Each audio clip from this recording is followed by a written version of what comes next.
What you doing, Finn? Playing with your car? Yeah? Is that so much fun? Oh, yeah. Can Mama play with it? Can Mama play? Finn, can Mama play? Sit down. Can Mama play with it? Sit down. Can Mama play? Can Mama play? Oh, He knows what he wants. You want That it. is the key. Is that yours?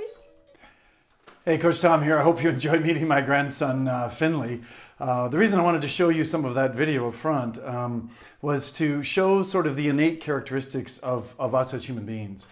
Finley's innately attracted to certain things, and it's amazing. I don't want to stereotype here for all little boys, but I mean anything that makes a vroom vroom or a rum rum or makes a loud noise, he's just fascinated by it. He's fascinated by the garbage truck and stuff, right?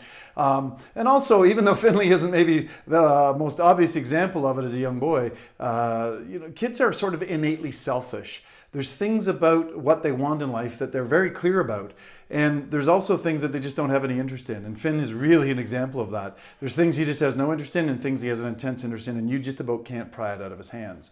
And so I want to bring up the concept here of what we call healthy selfishness. Ayn Rand, the great objectivist philosopher, was the person that I studied initially, the concept of healthy selfishness, which said that, being extremely good at what it is that you're destined to be, destined to do with your life, and then, being selfishly hanging on to that and doing that is okay, right? Because you have the ability to create tremendous value to the world through your products or services and to receive a tremendous amount of accolades, rewards, and money back for doing that. And when you do that, you're fine to be healthily selfish with those rewards. You've deserved those. You've traded with the world, and you've got that back. Okay, and selfishness is often thought of in a negative connotation.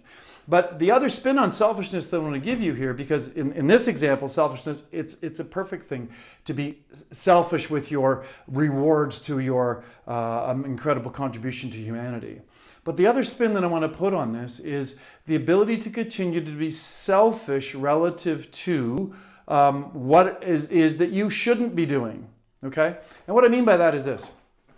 We all have an authentic ability. We all have things that we are innately good at, things that are our reason for being, things that we are innately or intrinsically excited about, that are key to our values and therefore become part of our priorities and goals. And there's lots of things that we are not. I've jokingly said for years that, I don't cut my own grass, I don't plumb my own toilets, and I'm not a shoe salesperson. Those are things that thankfully other people are inspired to do. They have authentic ability around, and thankfully I don't. But if I was to cut my grass, plumb my own toilets, and those other things that I mentioned, it would be selfish of me in this context because I'm literally taking away the opportunity for someone else who has that authentic ability, that has that desire to do those things. I'm blocking them, stopping them, inhibiting them from being able to contribute their greatness to the world. And that, in this context, would be extremely selfish. So while on the one hand, selfishness is actually a good thing, and please, I encourage you to practice healthy selfishness relative to enjoying the fruits of your labors and selfishly hanging on to what it is that you're innately good at, what your authentic ability is. Certainly one of my authentic abilities is the ability to communicate through written and spoken words. And I'm actually pretty good at it. But I can tell you there's lots of things that I'm not good at. And if I was to, again, just to reiterate, if I was to selfishly go and do those things, I'm blocking somebody else from contributing their tremendous gifts to the world. I really believe in my heart of hearts that if we just would all get clear about our authentic ability, who we are, who we're not, what we're put here to do, and to focus on selfishly doing that and doing that alone, and staying the heck out of other people's lanes so they could selfishly do what they're meant to do. Because if you're in their lane, you're being selfish. Man, the world would be more productive. It would be more harmonious. There would be less crime. There would be less familial tensions. There would be the world would spin a little easier on its axis. So I encourage you to reflect on this concept of selfishness. Be selfish about the thing that you're authentically great at. Do it well, and continue to grow in your mastery of it.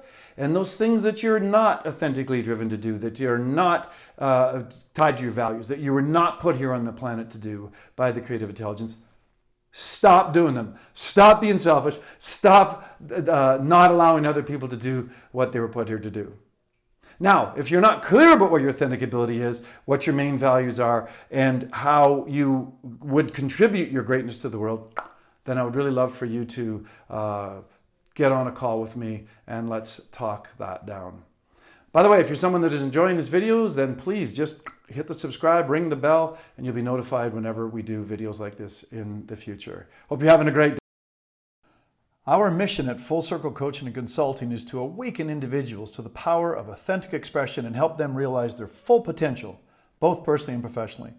Without a cookie-cutter approach, we help you design and manifest your most authentic dream life, resulting in you earning more money and you having more time with your loved ones.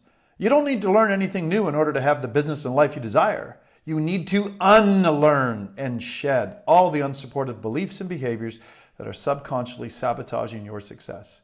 We help you connect with that factory-installed inner guidance and then reverse engineer the steps it takes to go from where you are to where your heart is calling you to be. This is our specialty. Let us help. When you're ready, connect with us through the links in the description below or go to our website at fullcirclecoachingandconsulting.com.